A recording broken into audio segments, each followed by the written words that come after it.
Ladies and gentlemen, welcome back to Deep Dive Stories. My name is PJ, and today is Thursday, so that means it's TIFU. Today I effed up. I got a couple stories for you, right? Let's get into it. Without further ado, for these stories, man, today I want to do some different. Rate the mess, rate the drama. Let me know how bad you think these people effed up. Scale of 1 to 10, 1 being the lowest, not a big deal, 10 being terrible F up. These people are terrible. So please, in the chat, the comments, make sure you hit 1 through 10. All right, let's go. First story, TIFU. Every time, y'all, I tell you, they don't ever disappoint with these names. Lone Star Hawkeye. Maybe somebody from Texas, I don't know. And it reads, I am in Vegas for a work conference for 3 days. I met a girl from South Korea in the elevator ride to my room after checking in. I helped her with her bags after I saw her struggle getting them in the elevator to our room. All right, this is where I draw the line. Never help Asian women with bags when they're struggling. They're faking it. That's what happened to me. That's why I'm in part of the situation I'm in now. I don't trust them. Don't trust Asian women. Definitely don't help them with their bags. All right, that's my own personal caveat. All right, I helped her with her bags after I saw her struggling getting them in the elevator to our room. We exchange WhatsApp contact info and message each other throughout the week. She told me she's visiting all the major U.S. cities before she went to South Korea. On the last night, she sends me a sexy picture on WhatsApp telling me I was cute and she was sad I didn't find her attractive. I did not get the vibe she wanted more than friendship from our conversation, but I was wrong. I told her we could meet up downstairs, have a drink, and take it from there. She messaged me back saying she changed her mind. This isn't the first time I had a girl tell me I miss the signs. Hey, bro, you dodged the bullet. All right? She was there for a good time, not a long time, and maybe you didn't hook up. But guess what? Life goes on. You learn from it. And you probably dodged the bullet, trust me. I didn't dodge that bullet, and I'm paying for it for the next 18 years. You hear me? Don't worry about it. There'll be more. You really feel like you missed out bad, just go to Korea, dog. Next story. All right.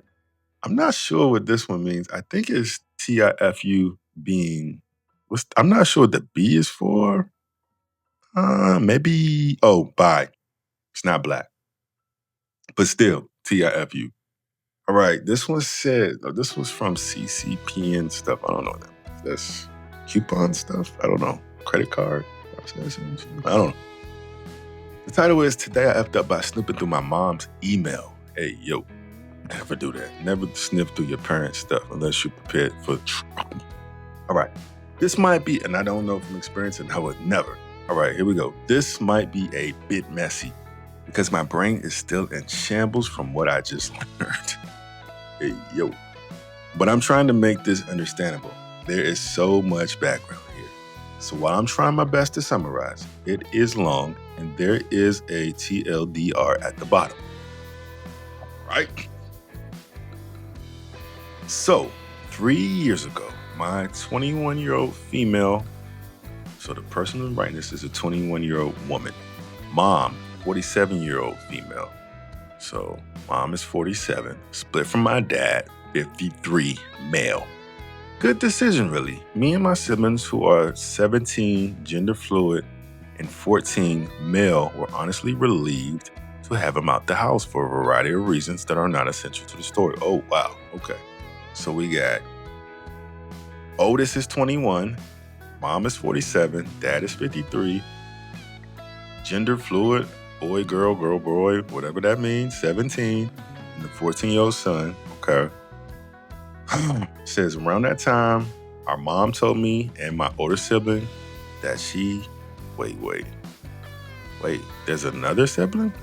Around that time, our mom told me and my older sibling, so there's 4 siblings, okay, that she has been in love with a teacher from the school that I went to, and my siblings still attend for 9 years, 12 by now. We call him Mr. G. Oh my God. That's sick.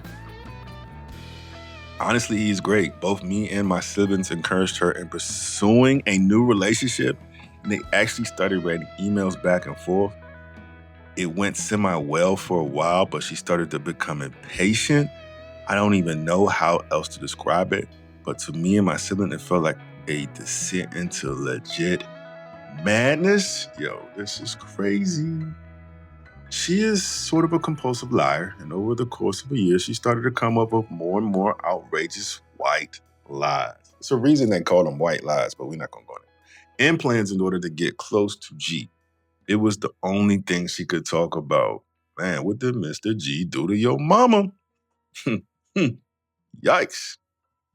I didn't mind it in the beginning and I tried to be supportive, but her entire mood started depending on those emails. She was either sulking or pity parting for herself. If he took a while to respond or scheming how to get him into her life the way she wants him to be. Now, this is nasty that your daughters and your gender fluid, whatever, were helping you or knew about you cheating with a teacher at the school that they attended and you have a whole husband. That's nasty. Nasty. All right, I'm talking hours and hours of running the same circles with her and discussing nothing else until late into the night, to the point where me and my siblings were trying to manage all her emotions. It was unbearable. It started to freak us out. We were barely recognizing our mother anymore. G wasn't all too comfortable either. Apparently because after a little over a year, he sent her a message that basically shot down any further contact. He don't want you. He know you crazy. The first thing I thought when I heard it was about, I'm going to get her to cope. Yeah, it's done. The mother's a stage 5 clinger. It goes on to say, it was then that I learned that in love is not the right way to describe what my mom is feeling. She is obsessed with this man, stalker level, foaming at the mouth obsessed. And for months, I spent every second that I was alone with her going over the words of his last dogged email. Listen to her theories and speculations and whatnot. Sick. He must have put it on her, got her sprung, and said, yo, she's too crazy. It got better after a while when I managed to establish some boundaries, but my mom fell into borderline depression. And I felt guilty for abandoning her with her feelings. Still, I thought she was getting over him. A few months ago, the big change. Then apparently a woman out of G's social circle called her home and told her that he has feelings for her, but he's worried about his integrity as a teacher. Blah, blah. I was shocked when she told me because I would have bet on a restraining order over a confession. When I say it was like a shark smelling blood and water, I'm not exaggerating. There were the plans again, the theories and the obsession. She even memorized the schedule to run into him, and she wanted me to help. She semi-blackmailed me, bribed me into an agreement, and then held my inaction over my head all the time, expecting me to come up with the perfect plan for her. That's crazy. No matter how much I tried to argue with her and hold her back, I could have tried stopping a moving train. It would have been more successful. All that is relevant about this, though, is that she sent G another lengthy email that was just, God, I don't want to say pathetic, but it was. Today, then my sibling tells me she saw an email in our mother's inbox from a woman that calls herself a spiritual therapist or some ish, basically saying she is a medium. We know that because my sibling memorized her name and we Googled it.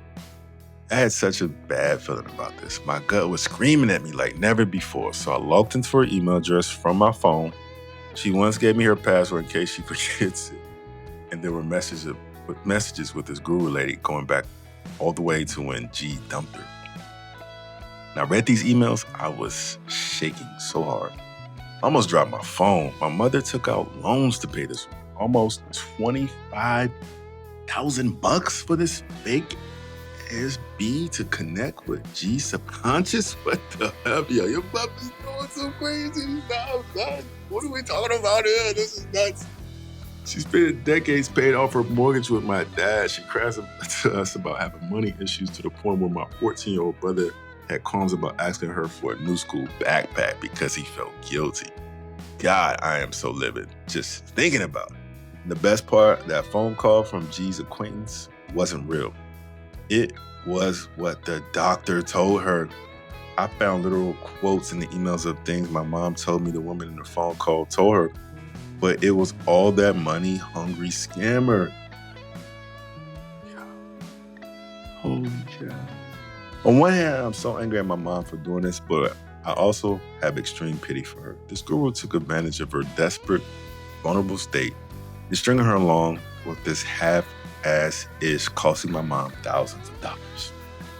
What my mother needs is actual effing therapy. I'm completely at my wits' end, but I know this can't keep going. Anyone who can give me advice, please do. It feels like the floor just dropped underneath my feet, and I am scared of what will happen next. This might be the one time I'm stumped. I cannot believe this. You are 21 female. Yo, you need to go there. That's what you need to do. Your mom is still your mom, but she's nuts. And you might need to get her committed. Because who knows? You might need to raise your younger brothers and sisters. But you can't keep entertaining your mom's love like traumas. It's not good. And I wouldn't trust her. I don't trust people who turn on family. Your dad is family. She turned on him for a stranger at the school. No type of proof, no type of integrity. Like your mom is wild, yo. Not to be talking about your mom. Yeah, I'm talking about your mom. She's wild. Get away from her so you don't become like her. This is wild. This might be one of the wildest stories ever. 1 to 10, guys. Let me know. Both stories, 1 to 10. Let me know. This is Deep Dive Stories. We'll be back next Thursday. We'll be back tomorrow. And by we, I mean me. It's just me. Thank you guys for watching. Till the next time, Deep Dive Stories. Peace.